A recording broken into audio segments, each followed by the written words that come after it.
पिताशय की पथरी के बारे में बहुत से मतभेद हैं, बहुत से वहम हैं और बहुत सी बातें सुनने को रोज़ मिलती है हमें। और बहुत से लोग कहते हैं इसकी पथरी निकल नहीं सकती, बहुत से लोग कहते हैं अगर दवाई खाते हैं तो सीओडी पाइप में फंस जाएगी, आपके डक्ट में फंस जाएगी और उससे आपको पित्ता फट जाएगा या कुछ और समस्या हो जाएगी। इससे बहुत सारी समस्या रहती है। पहली बात तो ये जानना बहुत ज़रूरी है कि किसी दवाई से पथरी निकलती है या नहीं निकलती है। अगर निकलती है तो फिर फंसती है कि नहीं फंसती है। इस बारे में बात करने से पहले आइए सुनते हैं ब्रिजदेवी को, जो परमाणु जिला सोलन मध्य प्रदेश से है। इनका क्या कहना है। इनकी जो पथरी थी वो पिताशय से बाहर निकल के सीओडी पाइप में जो है डक्ट में फंस चुकी थी और इनका सिर्फ एक कोर्स करने से ही इनकी पथरी जो है निकल चुकी है। इनको सुनते हैं और फिर चर्चा करते हैं इसके बारे में आगे। मेरा नाम ब्रिजदेवी है। मैं परमाणु से मैं रहती हूँ और डिस्ट्रिक्ट जिला सोलन। मैं परमाणु हॉस्पिटल ESI में दिखाने के लिए गई। मेरे पेट में ब्लड ब्लैडर में पथरी थी, तो उन्होंने अल्ट्रासाउंड किया तो उन्होंने बताया बोलते पथरी में पेट में।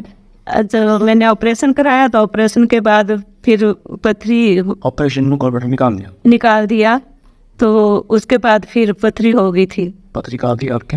ब्लड ब्लैडर में, पाइप में। तो वो निकासी के लिए जो भाग रखते हैं ना उसमें फिर पथरी गिरी थी। हाँ जी। मैंने स्पार्टो से दवाई खाई आयुर्वेदिक।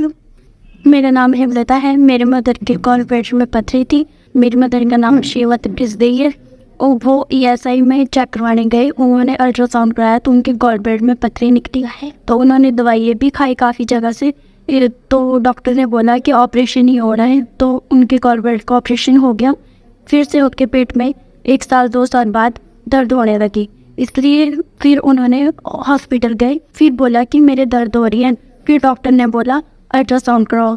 फिर जो डॉक्टर ने पथरी बताई, गॉलब्लैडर तो निकाल दिया था, बट डॉक्टर ने बोला कि जो हम निकासी के लिए गॉलब्लैडर रखते हैं उसमें पथरी हो गई है। तो उन्होंने फिर बोला कि ऑपरेशन होगा, इसलिए हमने ऑपरेशन नहीं करवाया। तो हमारे को किसी ने बताया कि स्पार्टू थाड़ी में करण सिंह वैद्य के पास इसका इलाज है। तो वहाँ से मेरी मदर ने दवाई खाई और वो अब ठीक है। ब्रिजदेवी का जो है ऑपरेशन से पिताशय निकाल दिया गया था और उनके पथरी छूट के जो है वो पाइप में फंस चुकी थी। पहली बात ये मानना बहुत ज़रूरी है कि पिताशय की पथरी जो है वो निकल सकती है और औषधि भी इस पे काम करती है, कारगर है। और इन्होंने इससे भी कोर्स किया और पथरी निकल गई। तो इसलिए जिन लोगों के मन में वहम है, भ्रम है और तरह तरह की बातें वो सुनते हैं तो उससे वो बचें। और पिताशय जो एक महत्वपूर्ण अंग है जो शरीर के अपचन को दूर करता है और हमारे खाने को पचाने में सहायक होता है। इसलिए पिताशय निकालने से पहले 1000 बार सोच लें कि अगर एक बार आपका पिताशय निकाल दिया गया तो आजीवन आपको इस समस्या से लड़ना पड़ेगा, झगड़ना पड़ेगा और तकलीफ में रहेंगे आप जितनी बार खाना खाएंगे, जितनी बार आप दिन में 2 बार 3 बार भोजन करेंगे, उतनी बार आपको गैस, खट्टे डकार और फूड पाइप में जलन महसूस होती है, भयंकर रूप से होती है और कभी भी आप पेट भर के खाना नहीं खा पाएंगे। ऐसी अनेक बीमारी आपको हो जाती है और धीरे धीरे आपका स्वास्थ्य गिर जाता है। इसलिए औषधि का सहारा लें और अगर आपकी औषधि से पथरी निकलती है,